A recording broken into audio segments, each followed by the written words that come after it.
You're listening to On the Road, a podcast powered by Otto Car.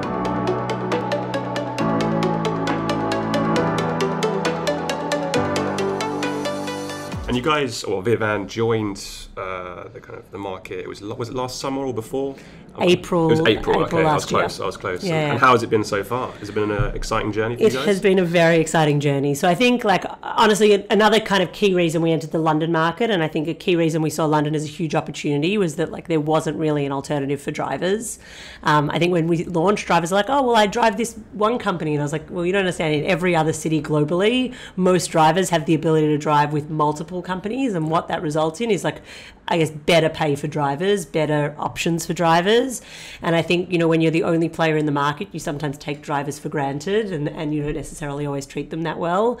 And so we kind of came to this market and sort of gave them sort of insight into what competition looks like and what sort of added benefits we can bring to drivers. And so what that resulted in, at least in April of last year, were queues like you cannot imagine outside our door, and us having to actually turn drivers away and say, we can't register you this week. We're just, no more, the doors are closed. We just don't have capacity. And so, I think, we've registered more than 20,000 drivers since we've launched. So I guess in just over a year, it's a pretty So why do you think the drivers are so interested?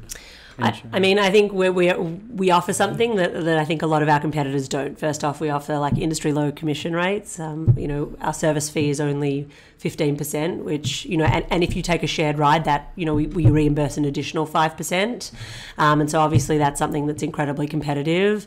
We provide pretty good, we've always, even TfL making this a requirement, always sort of focused very heavily on live support. If you're on a ride and you get, caught up in an issue, or there's a problem, or the app's not working, having to text or send an email and not get sort of real-time live support makes your work a lot more difficult. And so obviously that's something that we've focused on. And I think if you just take any driver issue, we really do, and I know all these companies say it as rhetoric, but we care, we really do kind of want to be the company that puts drivers first. I look at every single driver complaint every single week. I go down to the driver center, I chat to drivers, I go along, drivers say they're having app issues and the app's freezing. I go along on drive alongs to have a look at the app to try and figure out exactly what it is they need.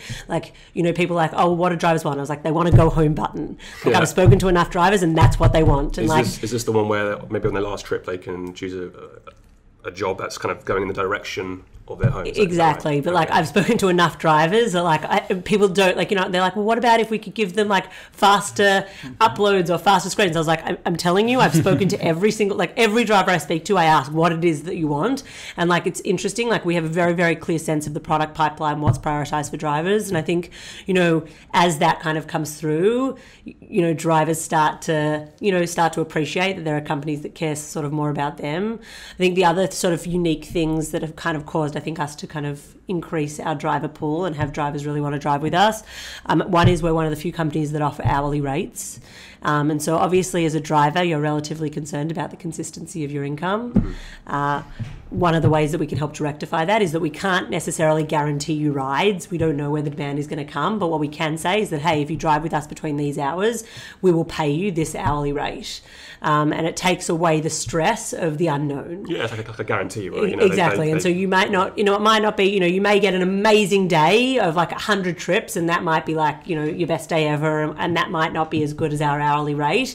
But on average, we think our blue hourly rate, we call it our blue mode, that hourly rate, actually drivers tend to earn more getting paid by the hour than they do by the ride. And it provides them with a level of consistency that they know that they drive this many hours today and they will definitely earn at least this amount of money.